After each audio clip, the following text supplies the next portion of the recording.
Saudara-saudariku yang terkasih, salam damai sejahtera bagi Anda sekalian.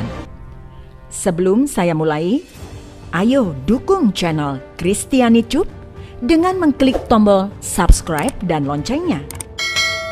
Kematian merupakan hal yang wajar bagi manusia. Menurut Alkitab, hal ini akibat kejatuhan manusia pertama Adam dan Hawa ke dalam dosa. Tetapi mereka yang percaya kepada Tuhan Yesus akan dibangkitkan pada akhir zaman dan masuk ke dalam kehidupan kekal di surga. Namun di Alkitab tercatat, ada beberapa orang yang pernah dibangkitkan dari kematian, sekalipun mereka ini akhirnya mati juga. Hal ini merupakan peristiwa langka di Alkitab yang menunjukkan kasih Tuhan kepada manusia dan kuasanya atas maut. Ada 7 orang yang pernah dibangkitkan di Alkitab. 2 di antaranya ada di Perjanjian Lama dan 5 di Perjanjian Baru. Yesus sendiri tidak masuk dalam daftar, karena setelah bangkit, dia tidak mengalami kematian lagi. Sebenarnya, di dalam Injil Matius disebutkan bahwa ketika Kristus mati di kayu salib, gempa bumi terjadi dan banyak orang kudus yang bangkit dari kematian. Tetapi kebangkitan ini adalah kebangkitan massal yang peristiwanya sangat khas di Alkitab, yang menandai kematian dan kebangkitan Kristus, bukan kebangkitan yang sengaja dilakukan sebagaimana peristiwa kebangkitan lainnya. Karena itulah, hal ini tidak dimasukkan ke dalam daftar orang-orang yang pernah dibangkitkan di Alkitab. Berikut ke-7 orang yang pernah dibangkitkan di Alkitab. 1. Anak janda Sarfat, 1 Raja-Raja 17 ayat 8 sampai dengan 24. Kebangkitan yang pertama kali disebut di Alkitab adalah kebangkitan anak seorang janda di kota Sarfat oleh Nabi Elia. Janda tersebut dan anaknya tidak disebutkan namanya. Sarfat adalah salah satu kota di wilayah Sidon, jadi tidak termasuk lagi wilayah Israel, dan janda tersebut beserta anaknya bukanlah orang Israel yang percaya kepada Tuhan. Tuhan menyuruh Nabi Elia ke sana untuk memelihara nabinya itu, karena kelaparan parah sedang melanda Israel, di mana hujan tidak turun selama 3,5 tahun di negeri itu. Awalnya, Elia diperintahkan oleh Tuhan bersembunyi di tepi sungai Kerit, serta minum dari sungai itu. Dan setiap pagi dan sore, burung gagak diperintahkannya untuk membawa roti dan daging kepada Elia. Kemudian ketika sungai itu kering, Tuhan menyuruh Elia pergi ke Sarfat untuk memelihara hidupnya melalui seorang janda di kota itu. Namun janda tersebut bukanlah seorang kaya. Malahan ia sedang kritis, sebab ia beserta seorang anaknya laki-laki hanya mempunyai sedikit tepung dan minyak sebagai bahan untuk membuat roti. Namun Elia meminta agar ia dibuatkan dahulu roti. Dan ajaib, ketika wanita itu taat, maka ia mempunyai stok roti yang tidak habis-habis selama musim kelaparan. Kemudian anak perempuan itu sakit dan akhirnya meninggal. Lalu Elia mendoakan anak tersebut dengan cara menelungkupkan badannya di atas badan anak itu dan mendoakannya. Dan mujizat pun terjadi. Anak tersebut bangkit kembali. Kebangkitan anak itu merupakan bukti kasih dan kuasa Allah bagi janda itu melalui nabinya. 2. Anak perempuan Sunem, 2 Raja-Raja 4 ayat 8 sampai dengan 37. Orang kedua di Alkitab yang dibangkitkan dari kematian adalah anak seorang perempuan di Sunem yang masih termasuk wilayah Israel. Kali ini yang membangkitkannya adalah Nabi Elisa yang menggantikan Nabi Elia. Sama halnya dengan janda di Sarfat. Nama perempuan Sunem dan anaknya juga tidak disebutkan, begitupun nama suaminya.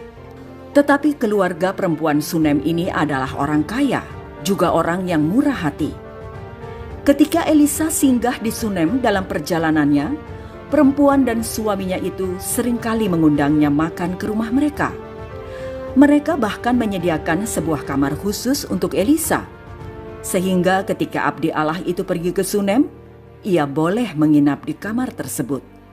Dan pada waktu itu, Pasangan suami istri tersebut belum mempunyai anak. Jadi Elisa berdoa dan bernubuat bahwa tahun depannya perempuan tersebut akan hamil dan memiliki anak. Dan hal itu benar-benar terjadi. Tahun depannya mereka mempunyai anak.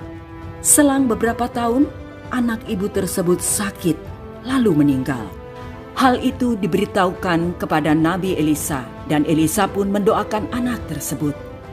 Menariknya, cara Nabi Elisa membangkitkan anak perempuan Sunem mirip dengan cara gurunya, yaitu Nabi Elia, dalam membangkitkan anak janda Sarfat, yakni dengan cara menindih anak tersebut dan mendoakannya. Dan anak ibu itu pun bangkit kembali. 3. Anak Yairus. Markus 5 ayat 21 sampai dengan 43. Yairus adalah seorang kepala rumah ibadat Yahudi. Suatu saat ia melaporkan kepada Tuhan Yesus bahwa anaknya perempuan sedang sakit keras, dan ia memohon kepadanya agar ia datang menyembuhkan anaknya itu. Ketika mendengar permohonan Yairus, maka Tuhan Yesus segera berjalan menuju rumah Yairus, dan orang banyak berbondong-bondong mengikutinya. Hal ini menghalangi langkahnya untuk segera ke rumah Yairus. Tiba-tiba, seorang anggota keluarga Yairus datang memberitahukan kepadanya bahwa anaknya telah meninggal. Seolah-olah Tuhan Yesus sudah terlambat. Tetapi Yesus mengatakan kepada Yairus agar ia jangan takut dan percaya saja. Dan Yairus mencoba percaya. Ketika Tuhan Yesus sampai di rumah Yairus, ia mendapati sudah banyak orang yang menangis dan meratap atas kematian anak perempuan Yairus yang berusia 12 tahun itu. Tuhan Yesus mengusir mereka semua dan berkata bahwa anak itu hanya tidur, yang disambut dengan tawa orang banyak. Tetapi Tuhan Yesus bertindak. Ia memegang tangan anak tersebut seraya berkata dalam bahasa Aram yang merupakan bahasa sehari-hari Yesus, Talita kum, yang artinya, hai anak, bangunlah. Anak itu pun bangkit dan hidup kembali. 4. Anak janda di Nain. Lukas 7 ayat 11 sampai dengan 17. Suatu ketika Yesus dan murid-muridnya memasuki suatu kota yang bernama Nain. Orang banyak berbondong-bondong mengikuti dia. Ketika dia berada di dekat pintu gerbang kota itu, ia melihat orang-orang membawa tandu jenazah untuk dimakamkan di luar kota. Dalam tandu tersebut adalah seorang pemuda, anak tunggal ibunya yang sudah janda. Tidak disebutkan nama janda dan juga nama anaknya. Janda itu menangisi kematian anak tunggalnya. Dan janda tersebut disertai oleh banyak orang dari kota Nain. Melihat hal itu, Tuhan Yesus sangat tersentuh hatinya. Ia berbelas kasihan kepada janda itu. Ia berkata kepadanya, "Jangan menangis." Maka ia menghampiri usungan jenazah itu dan menyentuhnya, sementara para pengusungnya berhenti. Lalu ia berkata kepada jenazah anak itu, "Hai anak muda, aku berkata kepadamu, bangkitlah." Maka anak itu pun bangkit dan hidup kembali. Ia mulai duduk dan berkata-kata. Lalu Tuhan Yesus menyerahkannya kepada ibunya. Hal ini membuat orang-orang di situ sangat heran dan mereka memuliakan Allah. Setelah kebangkitan anak tunggal janda ini, nama Tuhan Yesus pun makin tersiar di seluruh Yudea dan di seluruh wilayah sekitarnya. 5. Lazarus. Yohanes 11 ayat 1 sampai dengan 45. Kisah kematian dan kebangkitan Lazarus diceritakan secara panjang lebar dalam Injil Yohanes. Lazarus adalah saudara dari kakak beradik Maria dan Marta. Dan Lazarus disebut sebagai orang yang dikasihi Tuhan Yesus. Tuhan Yesus pernah beberapa kali datang ke rumah mereka. Ketika Lazarus meninggal, Maria dan Marta memberitahukannya kepada Tuhan Yesus. Tetapi dengan sengaja Tuhan Yesus tidak segera pergi ke kampung mereka di Betania. Hal ini bukan karena ia tidak peduli dengan mereka, tetapi karena ia ingin agar mereka melihat kuasa Allah dinyatakan pada Lazarus. Dan 4 hari setelah kematian Lazarus, akhirnya Yesus datang menjenguk Marta dan Maria. Sedang orang banyak berkumpul untuk memberi penghiburan kepada mereka sehubungan dengan kematian Lazarus. Kemudian Yesus menanyakan, "Di mana kubur Lazarus?" Ia pergi ke kubur tersebut. Maria beserta orang banyak yang menyertainya menangis. Bahkan Yesus pun ikut menangis. Ia pun menyuruh orang untuk mengangkat batu penutup kubur Lazarus. Marta memprotes Yesus. Katanya sudah 4 hari Lazarus meninggal. Ia sudah berbau. Tetapi Yesus meyakinkan Marta bahwa jika ia percaya, ia akan melihat kemuliaan Allah. Maka batu itu pun diangkat. Lalu Yesus berdoa kepada Bapanya. Sesudah itu ia berteriak dengan suara yang keras, "Lazarus, marilah keluar." Lazarus pun bangkit dan keluar dari kubur. Kaki dan tangannya masih terikat dengan kain kafan dan mukanya tertutup dengan kain peluh, sebagaimana biasanya orang mati di Israel pada zaman itu. Maka Yesus memerintahkan agar kain-kain itu dilepaskan dan Lazarus dibiarkan pergi. Banyak orang yang melihat hal tersebut menjadi percaya. Tetapi imam-imam kepala Yahudi dan orang-orang Farisi malah menjadi semakin benci kepada Yesus. Bahkan mereka juga berusaha untuk membunuh Lazarus. Sebab oleh kebangkitannya, banyak orang yang percaya kepada Tuhan Yesus. 6. Tabita, Dorkas. Kisah Para Rasul 9 ayat 36 sampai dengan 43. Tabita adalah salah satu orang Kristen di kota Yope. Tabita adalah nama Ibrani, sedangkan Dorkas adalah nama Yunaninya. Ia seorang yang rajin bersedekah dan berbuat baik kepada orang banyak. Ia juga suka membuat pakaian. Dan karena suatu penyakit, ia pun meninggal.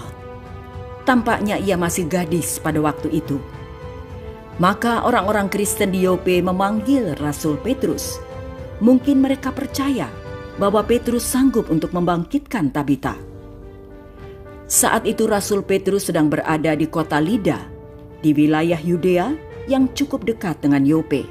Ketika Rasul Petrus datang ke rumah Tabita, ia menyuruh semua orang keluar. Ia pun berlutut dan berdoa. Kemudian ia berpaling ke mayat Tabita dan berteriak, "Tabita, bangkitlah!" Dan pada saat itu Tabita pun bangkit dari kematian. Ia membuka matanya, lalu duduk. Petrus membantunya berdiri dan menunjukkannya kepada orang-orang percaya di Yope. Peristiwa kebangkitan Tabita ini tersiar ke seluruh Yope. Akibatnya banyak orang menjadi percaya kepada Tuhan Yesus. 7. Eutikus. Kisah Para Rasul 20 ayat 7 sampai dengan 12. Orang terakhir yang dibangkitkan di Alkitab adalah Eutikus. Ini dilakukan oleh Rasul Paulus. Kejadiannya adalah di Troas. Saat itu Rasul Paulus sedang mengadakan perjalanan penginjilan ke berbagai daerah. Dan ia melewati wilayah Troas, di mana banyak orang percaya tinggal. Karena itu, Paulus menyempatkan diri untuk menemui mereka. Pada hari pertama dalam minggu itu, Paulus berkumpul dengan orang-orang percaya di Troas hingga larut malam, karena besoknya ia harus pergi. Mereka memecah-mecahkan roti dan Paulus berbicara kepada mereka dengan sangat lama. Saat itu, Eutikus, seorang jemaat muda, ikut mendengarkan Paulus. Ia duduk di jendela di lantai 3 tempat mereka berkumpul. Karena Paulus lama berbicara, maka Eutikus pun mengantuk dan terjatuh dari jendela. Eutikus kemudian meninggal. Melihat hal itu, Paulus turun ke bawah. Ia mendekap anak muda itu dan menghidupkannya kembali. Eutikus bangkit kembali. Ini merupakan satu-satunya mujizat kebangkitan orang mati yang terjadi dalam pelayanan Rasul Paulus. Itulah 7 orang di Alkitab yang pernah dibangkitkan dari kematian.